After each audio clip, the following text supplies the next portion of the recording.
aujourd'hui des données qui sont indispensables à votre activité.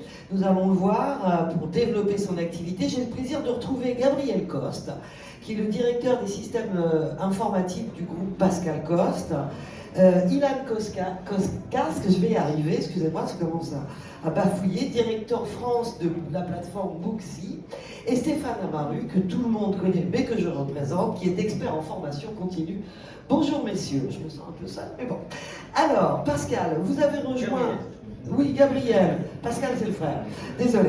Vous avez rejoint le groupe Pascal Coste en 2000, donc votre frère, avec pour mission d'informatiser le groupe avec un nouveau système pour les salons qui permet de récolter des données salons au niveau du siège. Alors, c'est ce qu'on appelle les données métiers. À quoi vous servent-elles et surtout, en quoi sont-elles utiles aussi au salon? Bonjour à tous. Donc moi j'ai rejoint Pascal en 2000 effectivement. Ma mission principale en fait, son objectif, donc je l'ai rejoint, il avait 10 salons. Et son objectif en fait, les salons étaient essentiellement basés dans le 06 et il avait pour volonté de développer son groupe en succursale sur l'ensemble du territoire.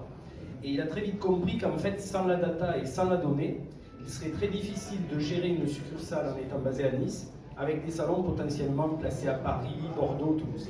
Donc en fait, je suis arrivé, on a développé un logiciel qui nous a permis en fait de récolter effectivement tout ce qui est données clients pour la partie marketing, ensuite tout ce qui est données métier collaborateurs avec des chiffres, puisque chez nous, les collaborateurs sont, comme la plupart dans les salons, sont incentivés au pourcentage en fonction du PS, de la revente et ainsi de suite. Donc on avait besoin d'avoir ces remontées au niveau du siège. On avait aussi besoin d'avoir des remontées pour fluidifier l'information au niveau des services qui sont intégrés chez nous en comptabilité, au niveau du social, de la RH. Mais il y avait aussi une dimension, c'est que le groupe ayant pris de l'ampleur, et pour pouvoir gérer des salons qui étaient à distance, on a mis en place ce qu'on appelle des animateurs de réseau, qui sont des personnes terrain, mobiles, qui passent du temps dans les salons. Et le but en fait, c'était qu'ils aient un outil où ils puissent analyser en amont, avant d'intervenir dans un salon, avec les bons KPI, avant d'intervenir en gros dans un salon, ils savaient déjà sur quoi travailler en fonction des données précises qu'on avait mis dans le logiciel et qui nous remontaient. Donc c'est tout un système de stats qui permet vraiment d'analyser le métier. Je vous interromps 2 secondes. On comprend que ça doit être assez facile de faire remonter les données des succursales, donc c'est-à-dire des salons qui vous appartiennent. Est-ce que c'est la même chose? Est-ce qu'il y a la même facilité avec les salons des franchisés? Parce que là, ce sont leurs chiffres, leurs données. Et est-ce qu'ils ont accepté de les donner facilement, ces données? Alors je dirais que le groupe, la petite histoire, c'est que Pascal n'avait pas vocation à être franchiseur à la base, il était succursaliste. Puis la franchise est arrivée avec des demandes. Et puis ils ont vu que finalement la façon dont travaillaient les salons avec nos différentes stats, finalement ils sont rentrés dans le jeu et puis on dit non, nous on est ouvert, ce qu'on veut c'est développer nous aussi notre propre réseau à l'intérieur de votre réseau. Donc la plupart, et je dirais que même 99% des franchisés ont accepté d'avoir des remontées, qu'on remonte finalement leurs données statistiques, mais en fait on les remonte pour sortir ce qu'on appelle nous un mag, c'est une revue mensuelle où ils peuvent recevoir sur des classements non pas de chiffre d'affaires mais de ratios pour pouvoir se comparer, non pas se comparer à la norme nationale qui à notre sens était complètement, on va dire, pipée, puisque finalement il n'y avait que des infos de salon qui voulaient bien les remonter, des fois à moitié, alors que là on avait une vraie vision globale de ce qui était, quelle est la moyenne du groupe en pourcentage coloration, où est-ce qu'il faut se situer, et du coup les franchisés sont rentrés dans ce système-là, ont accepté, et puis encore une fois on ne travaille pas sur du chiffre d'affaires avec eux, on travaille vraiment sur des ratios. Donc c'est ça l'intérêt pour eux, c'est de pouvoir se comparer par rapport aux autres. C'est tout l'intérêt, puisqu'en fait, ce qu'on fait nous en succursale, avant de le donner à la franchise, on le teste. Je dirais que c'est un peu la grosse différence, c'est-à-dire que on a testé énormément de choses. Il y a des choses qu'on garde, qu'on développe, il y a des choses qu'on arrête, et ce qu'on garde, en fait, on l'a mis à disposition des franchisés, mais pour qu'ils puissent eux aussi se développer en interne. Et nos coachs aussi ont aussi un outil. Avant, Fabrice, qui est un coach franchise, avant d'intervenir sur un salon, fait tout un travail en amont de préparation, ce qui fait que quand il arrive dans le salon, il ne suit pas juste un listing en disant voilà, le salon est propre, il est au concept. Il y a vraiment un vrai travail métier avec le partenaire franchisé et avec aussi le manager du salon qui va visiter sur des stats qu'il a déjà analysés en amont. Il y a un vrai travail et la donnée est super importante. Donc la donnée permet au salon de se comparer aux autres, mais aussi à vous, en tant que franchiseur, d'améliorer en fait les performances du salon, puisqu'ils savent que vous allez aller les voir avec ces données et que vous allez travailler ensemble sur ces données. Tout à fait. Et puis on a aussi des fois, on s'aperçoit que certaines de nos franchisés, sur les mêmes ratios que nous, sont meilleurs. Et du coup, on va s'inspirer de ce qu'ils font, puisque tout seul, on n'est pas bon. Par contre, ensemble, on est meilleur. Et l'idée, en fait, c'est de récupérer aussi le meilleur de nos franchisés pour l'adapter à notre succursale. Et après, il y a tout un système de formation qui se met en place. C'est le fonctionnement d'un groupe. Alors, merci beaucoup, Gabriel. Alors, des données récoltées, Ilan Koskas de Booksy, c'est une plateforme. Peut-être que tu peux nous présenter, Ilan, globalement, ce qu'est Booksy et ce qu'on peut faire avec. Oui, tout à fait. Donc, bonjour à tous. En fait, dans quelques semaines, on va fêter nos 10 ans dans le digital beauté. Ça passe vite.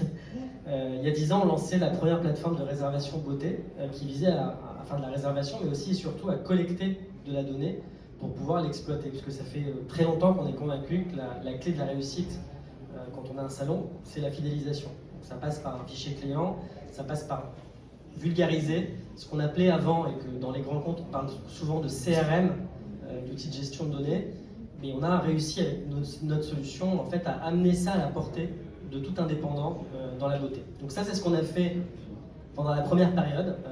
Et il y a 2 ans, donc on a rejoint le leader mondial de la réservation en ligne qui s'appelle Booksy, qui, au-delà de collecter la donnée, avait comme avantage important de pouvoir l'exploiter et l'utiliser de manière simple, efficace et gratuite. Et ça, c'était vraiment un gros avantage parce que pendant toute la première période, on a réussi à la collecter, mais c'est vrai que nos clients avaient du mal à l'utiliser, à fidéliser leur clientèle parce que ça prenait du temps, parce que c'était compliqué, parce que ça coûtait cher. Donc on a résolu aussi ce problème-là avec Booksy, donc qui collecte de la donnée, mais qui permet de l'exploiter aussi bien pour les clients, donc un fichier client, mais aussi pour les collaborateurs.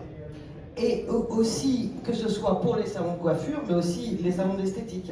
Tout à fait. D'ailleurs, on vient de l'esthétique.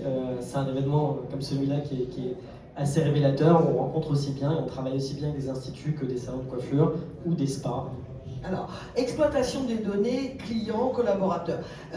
Stéphane, est-ce qu'on peut imaginer aujourd'hui un salon qui fonctionne sans collecter ni exploiter ce type de données?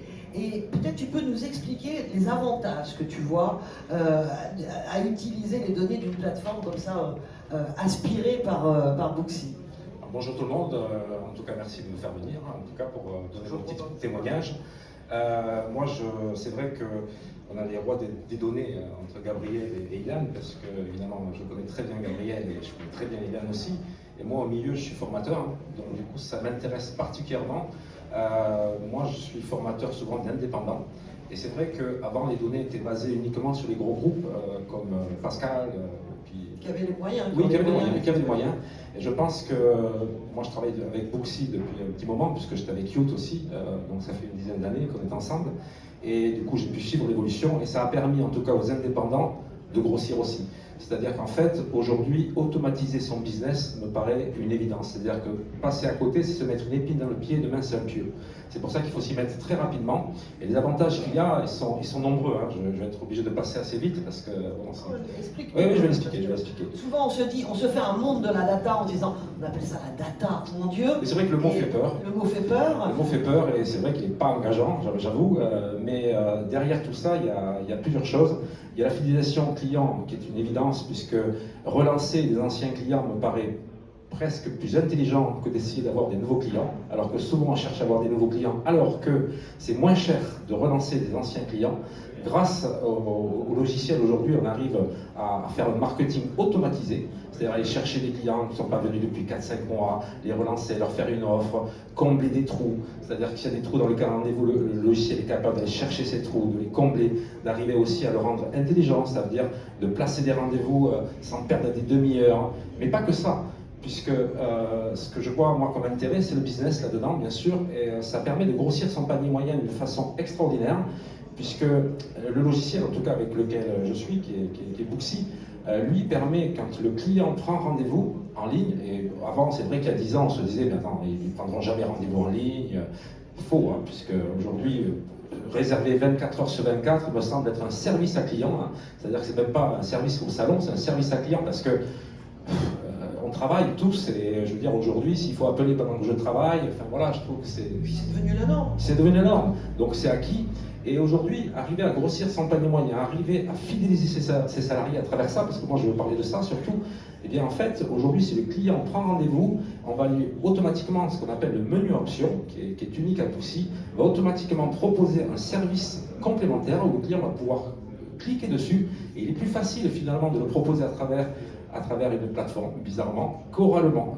Souvent, on ne le fait pas. Et surtout, l'intérêt, c'est quand on veut faire de la vente additionnelle, c'est d'arriver à ce que le client clique dessus et ça le prévoit dans le cas rendez-vous. Parce que des fois, si je suis en live, je vais te vendre, par exemple, un service additionnel qui me semble évident sur toi, mais des fois, je n'ai pas le temps de le faire parce que je suis complet. Donc, en fait, je passe à côté. Alors que là, tout est prévu. Ça, c'est intéressant. Je pense aussi, ce qui est très intéressant, c'est la file d'attente. La file d'attente, des fois, on est complet et le client risque d'aller ailleurs. Là, grâce à la file d'attente, le client va s'inscrire sur la file d'attente. S'il y a un désistement, il sera automatiquement prévenu. Comment tu veux le faire à la main, ça? C'est absolument impossible. La deuxième chose qui me paraît intéressante là-dedans, c'est la gestion des avis clients. Et ça me paraît très intéressant comme donnée, parce qu'aujourd'hui, on est capable de savoir qui a récolté des avis, quel est le salarié qui a récolté des avis. Donc de pousser une espèce de stratégie là-dessus, et ça c'est qu'avec les données qu'on peut faire ça, on ne peut pas le faire à la main en fait. Et finalement de faire un management qui est complètement différent. Je parle des avis, je parle des pourboires, ça c'est intéressant quand même, c'est-à-dire d'arriver à collecter les pourboires et de savoir qui en a fait le plus et qui en a fait le moins pour changer son management. En fait aujourd'hui, ne pas avoir un logiciel de caisse et de gestion me paraît complètement fou en fait. Et je pense que celui qui ne l'a pas est amené à disparaître à terme. Ilan, quand on fait partie, tu es le directeur France de Booksy, tu le rappelais tout à l'heure, c'est la plus grosse plateforme de réservation au niveau mondial. Quelle possibilité, quelle chance à ouvre pour les indépendants? Parce que finalement, c'est pour eux que vous travaillez, notamment. Alors, en fait, Booksy, c'est une boîte de tech. Il y a énormément il y a plus de 200 personnes au produit qui développent la solution. Et en fait, ce que fait une boîte de tech, c'est rendre les choses simples.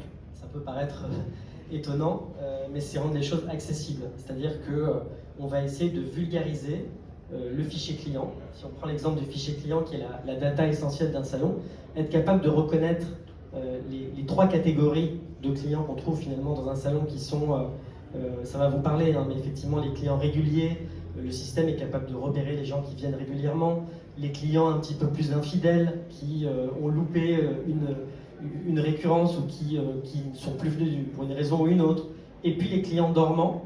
Donc arriver à faire ce split-là de manière simple et de pouvoir proposer automatiquement des opérations, c'est ça en fait que le digital permet de faire.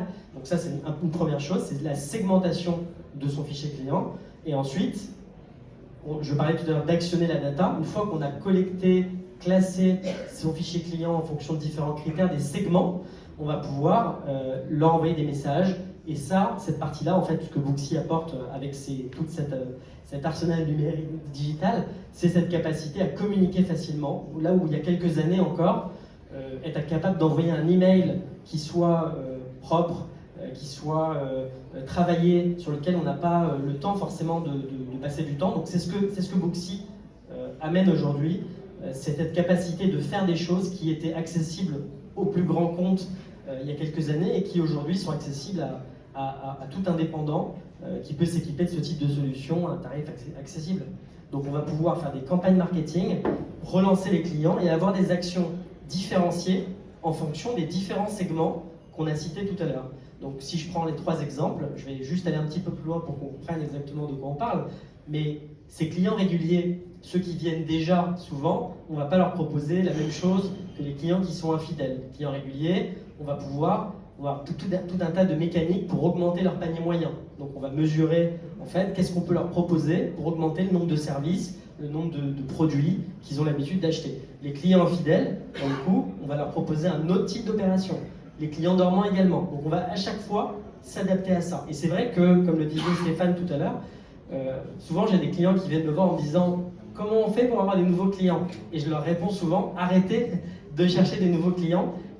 En fait, votre sujet, c'est d'augmenter votre chiffre d'affaires. » Et souvent, moi ce que je leur répète aussi souvent, c'est que ce qu'on essaye de faire avec des outils comme cela, c'est pas d'augmenter le nombre de clients, c'est finalement d'augmenter la valeur de son agenda. Faire en sorte sur une même journée, on travaille moins, on voit moins de clients, mais que chaque client rapporte beaucoup plus. C'est ça en fait l'objectif que l'on a avec Booksy. C'est pour ça que tout à l'heure Stéphane parlait d'options.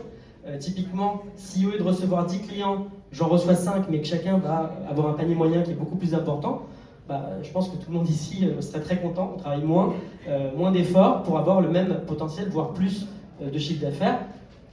Tout comme Stéphane en parlait avant, la liste d'attente, c'est assez bête, mais souvent on veut chercher des nouveaux clients. Mais avant d'aller chercher des nouveaux clients, est-ce qu'on est certain de recevoir les clients qui veulent venir déjà dans le salon? Et donc, il faut démarrer des fois par des basiques que l'on amène aujourd'hui avec ces outils digitaux. Intéressant, ça rejoint la table ronde qu'il y avait précédemment sur la valeur. Booksy, c'est aussi de la collecte de données collaborateurs. Qu'est-ce qu'on peut en tirer et pourquoi c'est important? Stéphane? Ah oui, c'est complètement ma partie, puisque moi je fais du business et du management, et ça a fait évoluer de 10 ans l'histoire. En fait, les collectes, bon, je rejoins un peu ce que Gabriel disait aussi, puisque avant, seuls les grands groupes arrivaient à le faire avec des moyens. Là, aujourd'hui, l'indépendant va avoir un carnet de bord, un roadbook, ce qu'on appelle. Hein. C'est-à-dire que chaque fois qu'on va recevoir son salarié, on aura un état mais total de la situation. Et je parle, alors en matière de chiffre d'affaires évidemment, en matière d'objectif, c'est-à-dire que ça va être capable de calculer l'objectif, savoir où est-ce qu'il en est de l'objectif, est-ce qu'il faut faire des efforts, il ne faut pas en faire. Ça va aussi, et moi je tiens à le dire, c'est pas uniquement le chiffre d'affaires qui compte. La vision de la vente. La vente, c'est le plus important. Pourquoi la vente, c'est le plus important? Parce qu'il y a le chiffre d'affaires service et le chiffre d'affaires vente. La vente, c'est extrêmement important parce que c'est un niveau de motivation. C'est-à-dire quelqu'un qui vend beaucoup, c'est quelqu'un de motivé. C'est pour ça qu'on regarde bien cette ligne-là. Et cette ligne, c'est le niveau de motivation du client. Et là, ce qui est nouveau pour moi aujourd'hui est essentiel. C'est quelque chose qu'on ne peut pas décider, c'est la satisfaction du client. Et là, on va le voir. Grâce au pourboire, ça c'est nouveau, et on arrive à collecter les données face au pourboire et savoir qui donne quoi à qui. Parce que les gens maintenant donnent leur pourboire par carte. Tout d'abord, on donne les pourboires par carte, puisqu'il y a une loi qui est sortie en 2022 exactement, qui permet de défiscaliser totalement les pourboires.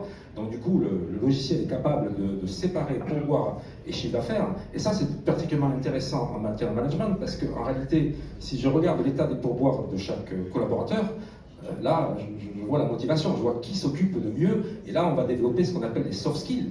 Les soft skills, c'est tout ce qui est l'emballage, en fait. Et là, on va pouvoir comparer les collaborateurs entre eux, en réalité, qui fait le plus de pourboire, qui fait le moins de pourboire, et là, c'est le client qui décide. Le service est compris en France. Donner un pourboire en plus, c'est qu'on est extrêmement satisfait, en fait. Et du coup, on va pouvoir jouer en management sur vraiment un autre terrain. Les avis aussi, qui font partie de cette histoire, où on peut arriver à les séparer, arriver à voir qui donne des avis à qui, ça c'est intéressant aussi quand même. Et je pense qu'il n'y a pas que le chiffre qui est important, il y a ces deux à côté. Pour moi aujourd'hui je suis sur le pourboire, parce que le pourboire c'est quelque chose qui est instinctif pour le client. Il n'est pas obligé d'en donner, il n'en donnera pas à tout le monde, on peut s'être occupé de 3 ou 4 personnes, dans le salon 3 ou 4 personnes s'est occupé d'elle, elle va donner uniquement à celle qui l'intéresse. Ce qui nous intéresse aujourd'hui c'est de savoir à qui elle les donne et de développer les autres. Si on arrive à développer les gens dans leurs soft skills, c'est-à-dire arriver à développer vraiment le savoir-être, savoir-être bon, en réalité, le service va suivre. Il faut faire comprendre aux collaborateurs que ce n'est pas un outil de sanction, mais que c'est un outil qui aide à progresser, au contraire. Je pense même que c'est loin d'être un outil de sanction, ça s'est tourné totalement, justement, grâce à ça, on a tourné ça complètement de façon favorable. Aujourd'hui, on aime bien apprendre aux gens à faire plus de pourboire. Donc c'est gagner plus d'argent, finalement, qui est totalement défiscalisé, c'est-à-dire hors impôt de revenus, hors TVA, hors tout, en fait. C'est là-dessus qu'il faut jouer. Parce qu'en management, si je joue là-dessus et que j'apprends aux gens à faire plus de pourboire, donc à gagner mieux leur vie, finalement, si on y réfléchit bien, en fait, j'ai gagné, puisqu'en fait, l'alibi, c'est ça. Donc, du coup, je peux passer mon soft skill. Alors qu'avant, c'était plus difficile. Gabriel, j'allais encore vous appeler Pascal, au secours. Gabriel. Je ressemble les deux. Oui, vous vous ressemblez. Vous, les données collaborateurs, vous les collectez aussi. Quelle utilisation vous en faites? Alors, les données collaborateurs, on les utilise justement pour tout ce qui est travail.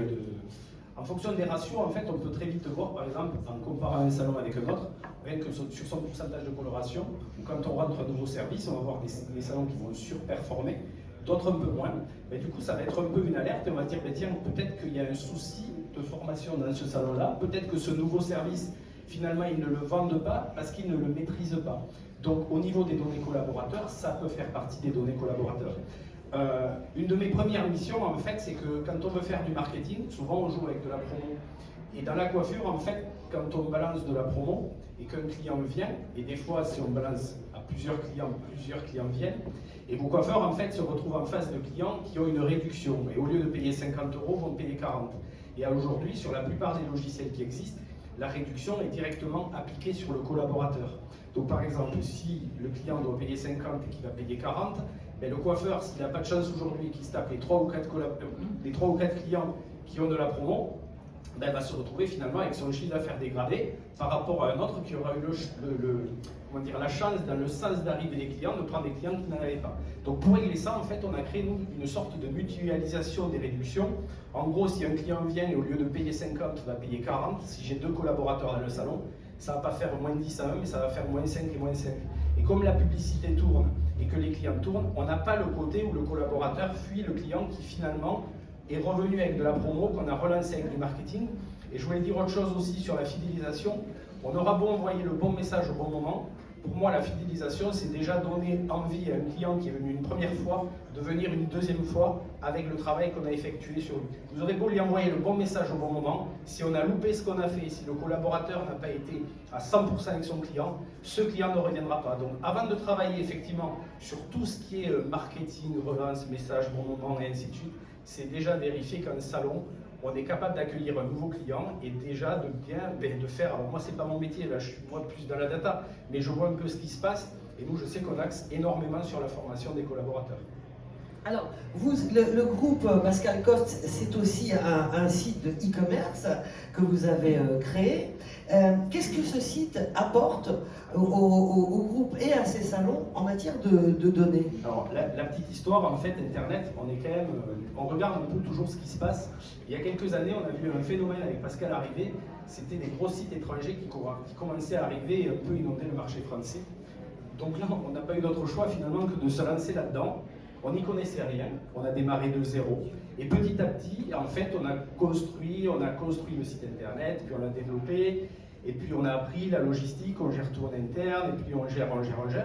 Et puis un jour, au cours d'une discussion, Pascal m'a dit, mais il faut vraiment qu'on digitalise les salons. Et de là, après, de la digitalisation des salons, on s'est dit, mais tiens, parce que l'avantage, en fait, quand on fait du e-commerce, là où je passe 70% de mon temps, c'est que je vois en fait ce qui se fait sur les autres plateformes, sur les concurrents, mais qui peuvent être dans le textile et ainsi de suite. Et en fait, il y a beaucoup de choses qu'on a vues sur le e-commerce, qu'on a ramenées sur la partie salon en termes de marketing. Je fais juste une aparté. La Fnac, quand vous allez acheter un appareil photo, aujourd'hui, vous allez acheter un appareil photo, puis ils vont vous vendre avec à l'intérieur une petite carte mémoire. Et puis vous allez dire, bon ben ça me suffit. Ils vont vous proposer d'acheter la housse. Mais la Fnac, en fait, ils savent très bien que tout nouveau, tout beau, vous allez bombarder de photos, vous allez vite saturer votre carte mémoire. Donc dans 15 jours, vous allez recevoir un email qui va vous proposer une carte mémoire avec une capacité supérieure. Et ils savent très bien qu'au bout d'un mois, vous l'aurez fait tomber une fois par terre, votre appareil photo. Et c'est à ce moment-là qu'ils vont vous proposer la housse. Et comme ils ont vu que quand vous l'avez acheté, vous n'aviez pas pris de garantie, ils savent que ils connaissent la date, donc ils ont la data de votre date d'achat. Ils savent à partir il y a quand même la garantie qui est fournie de 1 an. Mais ils savent que vous ne l'avez pas prise, donc à 15 jours du renouvellement, ils vont vous envoyer un mail avec une offre favorable pour prendre finalement l'assurance anti-casse et ainsi de suite. Et en fait, tout ça, on l'apprend au travers du e-commerce et de ce qui se passe, et après on essaie de le mettre en place, nous, au niveau de nos politiques de marketing, au niveau du salon. En fait, ça vous aide à développer des politiques de marketing au niveau des salons. En fait, on apprend beaucoup. Moi, ce qui m'a choqué un jour, c'est pour assister souvent à des conférences au niveau du e-commerce, et au niveau du retail, il faut savoir qu'aujourd'hui, 80% des gens qui rentrent dans un magasin, je ne dis pas les salons de coiffure, mais un magasin, avec une intention d'achat, repartent sans avoir acheté. Pourquoi? Parce qu'il n'y avait plus le modèle, il n'y avait pas la taille, il n'y avait pas la couleur. Et en fait, on perd finalement des gens qui ont une intention d'achat et qui finalement sont repartis. Donc on apprend, et ça je l'ai vu dans des réunions de e-commerce, et du coup ça nous aide à nous poser des questions, et après de là va en dériver ce que je vais vous présenter. Eh ben oui, les gens qui rentrent et repartent, qui avaient une intention d'achat, c'est de là que vous avez développé les beauty bands? Voilà, donc en fait, ce qu'il faut voir, c'est qu'on a une vision un peu 360. C'est un peu comme dans les jeux vidéo. On a ouvert le niveau 1 avec la succursale, et puis on s'est intéressé à la franchise parce qu'elle est arrivée en tapant à la porte. Du coup, Pascal, avec sa vision succursaliste, a dit « Moi, je crois et je veux continuer la succursale, parce que pour vendre un produit, il faut l'utiliser, il faut l'exploiter soi-même. » Donc on a continué en mettant des joueurs dans le niveau 1 succursale, on a mis des joueurs dans le niveau 2 qui était la franchise, et puis petit à petit, la franchise s'est développée. Puis est arrivée la partie e-commerce, donc le niveau 3 où on a mis des gens, en l'occurrence moi. Je me suis occupé aussi de cette partie-là. Et puis un jour, on s'est dit, mais comment on peut ramener finalement ce côté digital de e-commerce dans les salons succursales? Et on a réfléchi et on s'est dit, effectivement, aujourd'hui, quand un client veut acheter un produit que vous n'avez plus, parce que victime de son succès, ben, il est parti, et que vous ne commandez pas tous les jours chez le fournisseur, ben, c'est dangereux parce que finalement, vous envoyez votre client l'acheter ailleurs. S'il va l'acheter ailleurs et qu'il vienne dans votre salon, qui sera sûrement meilleur que nous, il va se dire waouh, le salon est super, les prix sont intéressants, mais la fois d'après, je vais venir me faire coiffer dans ce salon.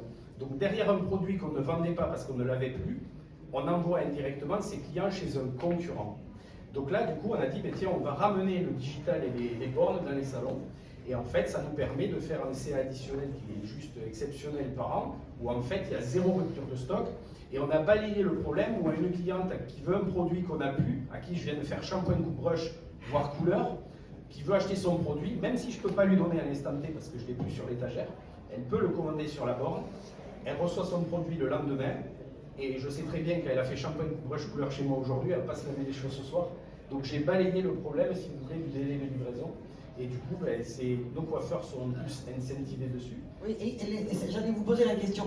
Là, un coiffeur qui s'est commandé dans son salon la beauty board, il reçoit il a un pourcentage. En fait, la beauty board, c'est ça. C'est-à-dire que nos franchisés, ils ont. Parlez dans le micro. Pardon.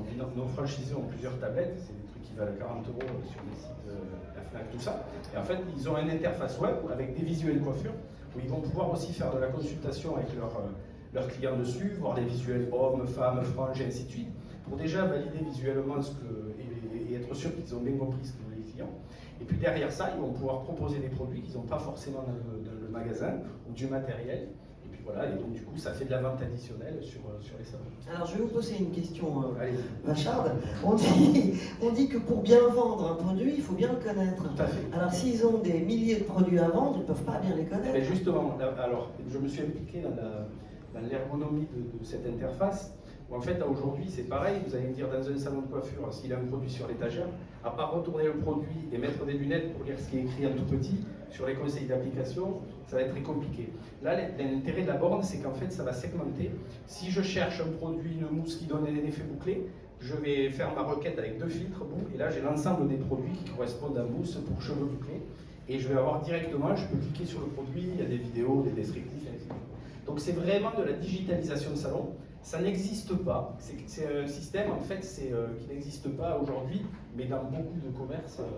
Ils se forment donc au travers de cette borne. Et en fait font des situations, des jeux de rôle et ainsi de suite. Tiens, il y a le client qui arrive, elle veut tel type de coupe, ils vont partir d'un visuel qu'ils vont valider avec la cliente, mais ils vont expliquer à une cliente ou un client qui vient pour un dégradé américain, ils vont lui dire voilà, je vais pouvoir vous faire cette coupe, ce coiffage.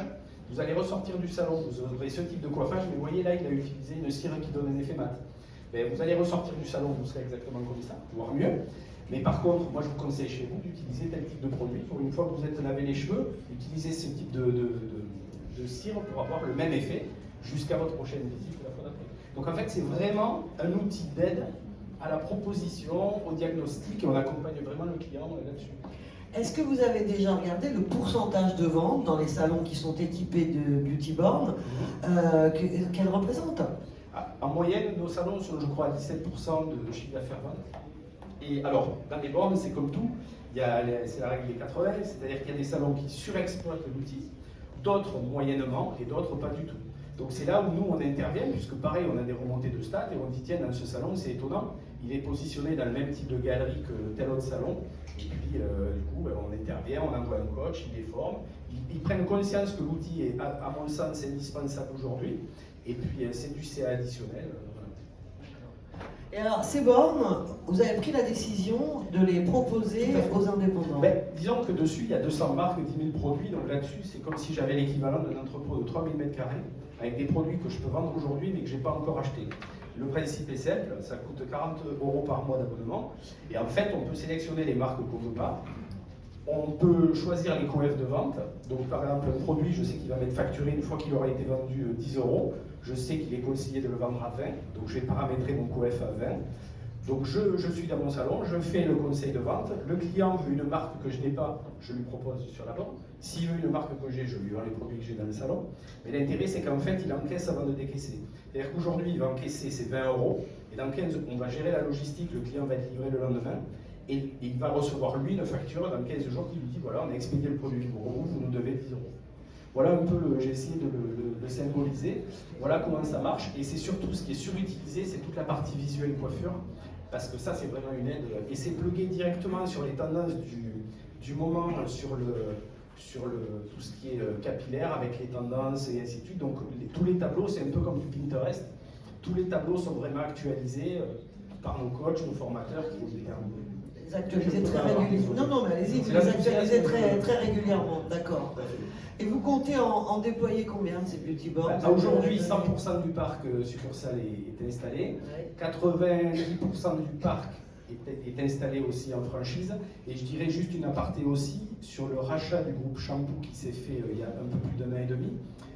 La difficulté, c'est que quand vous rachetez un groupe à la barre du tribunal, finalement, vous achetez quelque chose que vous achetez 100, mais avec des contrats de franchise qui peuvent disparaître. Donc l'idée, ça a été de les séduire, c'est-à-dire qu'on a racheté quelque chose 100, mais il fallait qu'on soit convaincant pour les inciter à renouveler finalement un contrat de franchise avec nous, parce que sinon ça aurait été terrible. Et du coup, la borne a été un super outil qui a été fabuleux pour tous les partenaires qu'on a repris dans le réseau.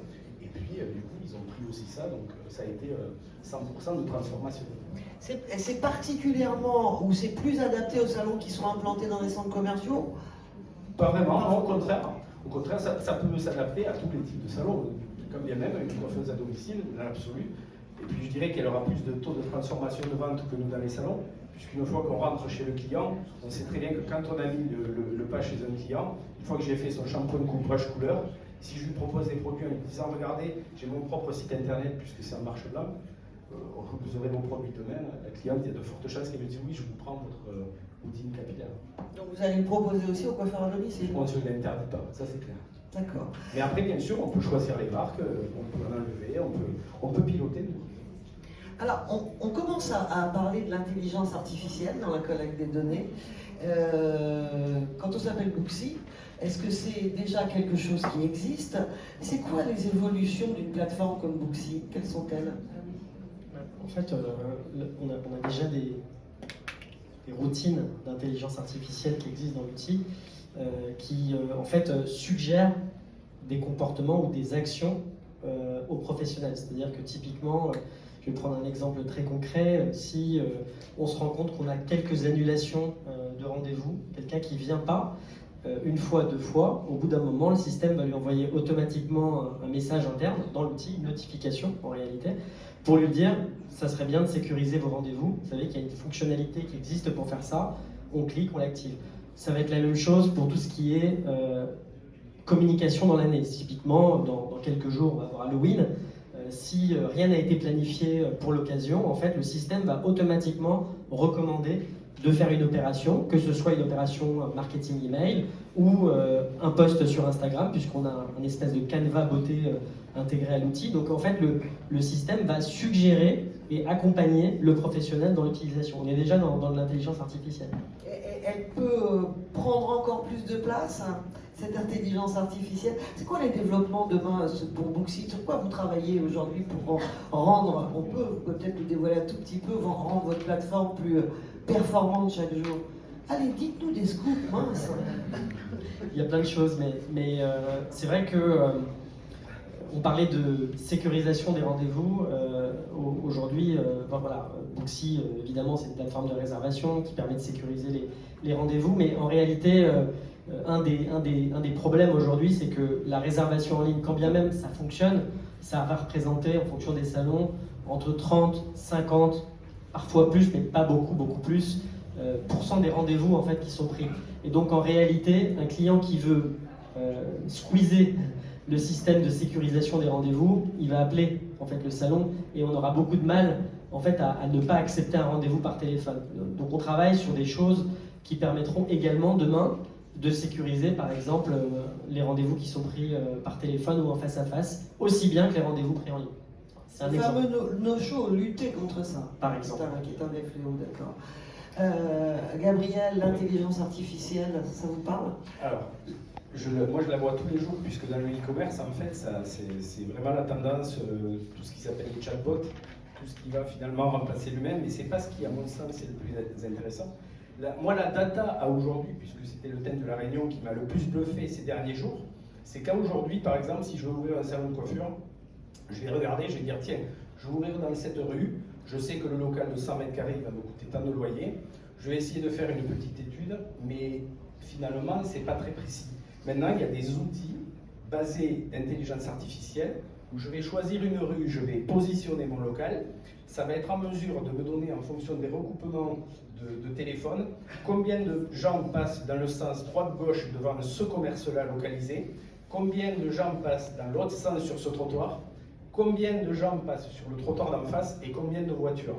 Et en fait, on peut s'apercevoir que finalement, d'un emplacement qu'on pensait être top avec un loyer élevé, en analysant un local qui est dans une rue parallèle, qui est peut-être un peu moins sexy, on va s'apercevoir qu'il y a autant de passages.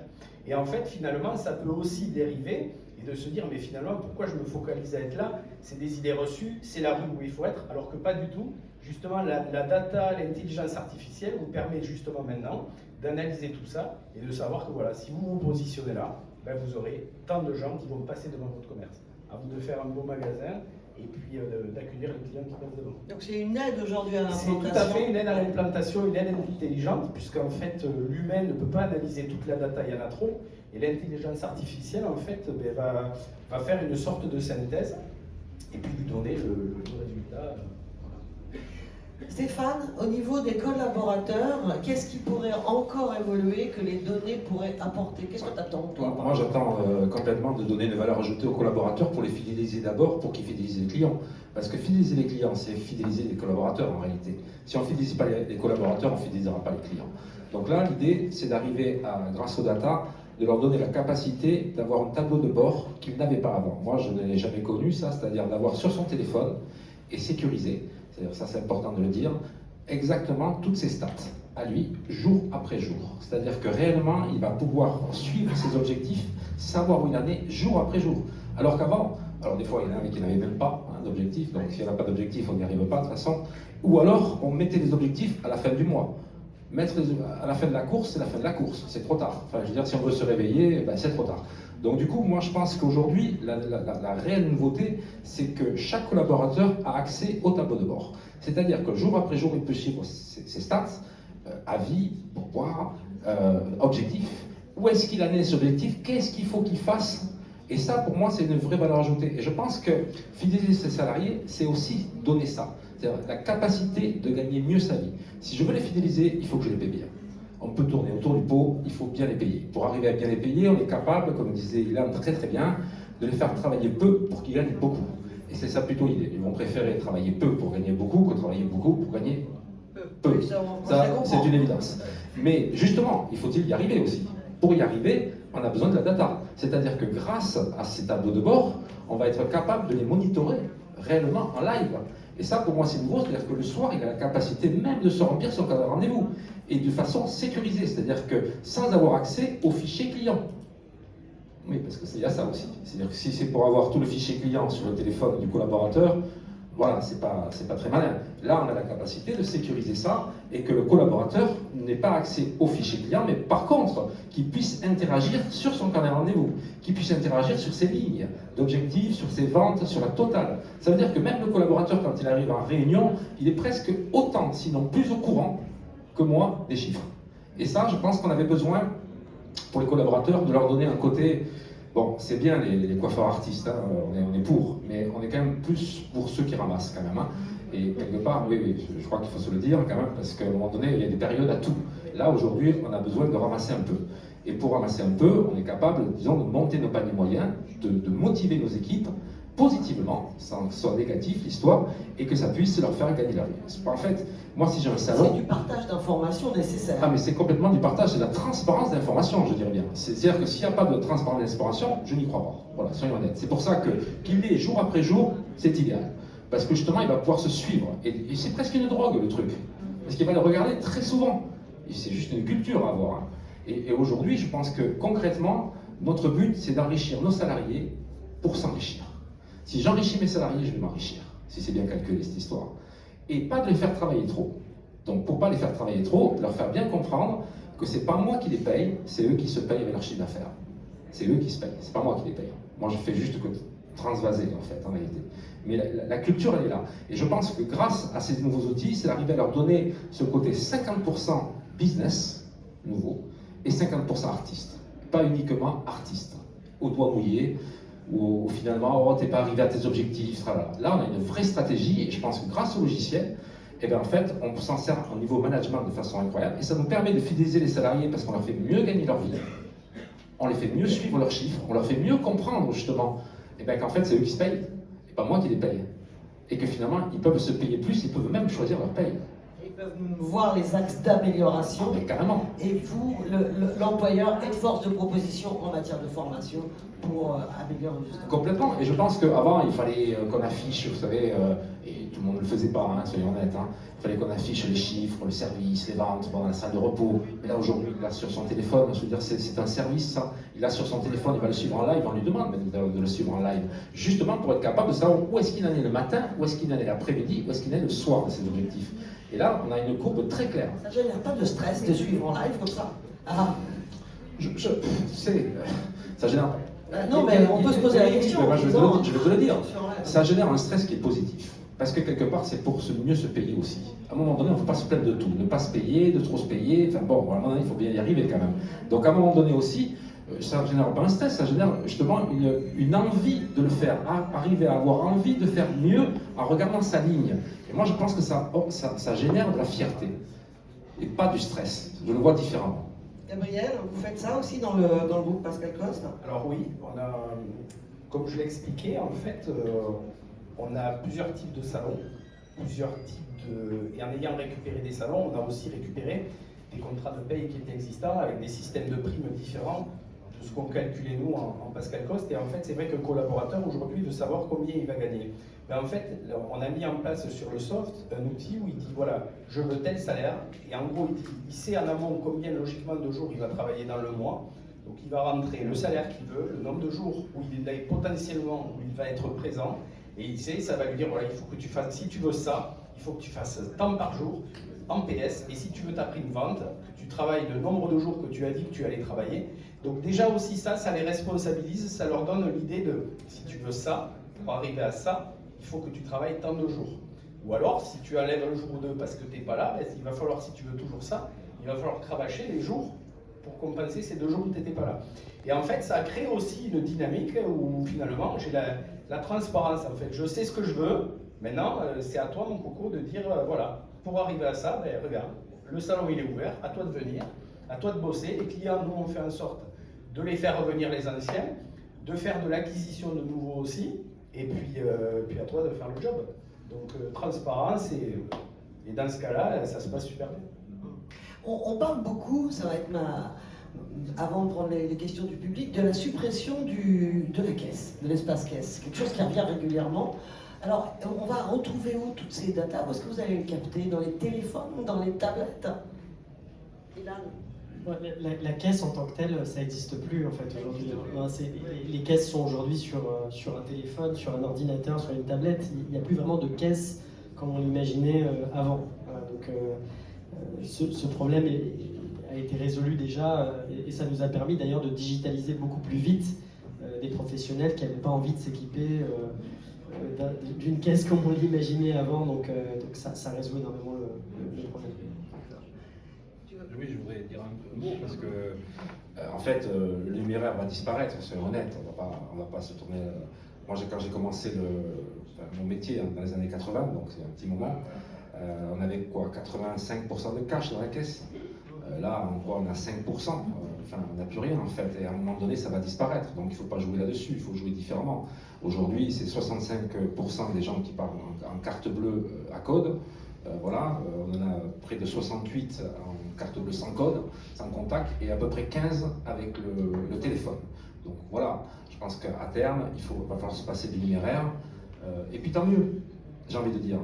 C'est horrible, ça va enrichir les banques, mais tant mieux, parce que quelque part, il s'est passé beaucoup de choses à l'époque. Moi, j'ai connu beaucoup de choses, c'est-à-dire qu'on me demandait de faire un chiffre, et puis il y avait un peu une caisse noire par-dessous, voilà, donc on me montrait jamais le chiffre, donc j'avais jamais la vision du chiffre, et on me demandait pourquoi en faire. C'était pas très précis, tout ça. Là, c'est concret, en fait. Bon, je pense que si on veut gagner aujourd'hui, il faut accepter de payer beaucoup d'impôts, et si on paye beaucoup d'impôts, c'est qu'on a gagné, en fait. Si on paie rien, c'est qu'on n'a rien gagné. Soyons honnêtes. Donc aujourd'hui, on va déclarer l'argent, il n'existera plus, je pense que même l'Europe va faire sauter les billets, voilà, on va vers déjà une dématérialisation de l'argent. Qu'on soit pour ou qu'on soit contre, je pense que c'est la direction, donc il vaut mieux l'anticiper. Et comme disait Ilan, les caisses, pour moi, c'est du has-been, quoi. C'est passé, quoi. Bon, il nous restera le Monopoly si on joue avec des voilà. D'accord. Alors, est-ce qu'il y a des questions dans la salle par rapport justement à cette utilisation des données? Je vous transmets. Je passe au micro. Oui, j'ai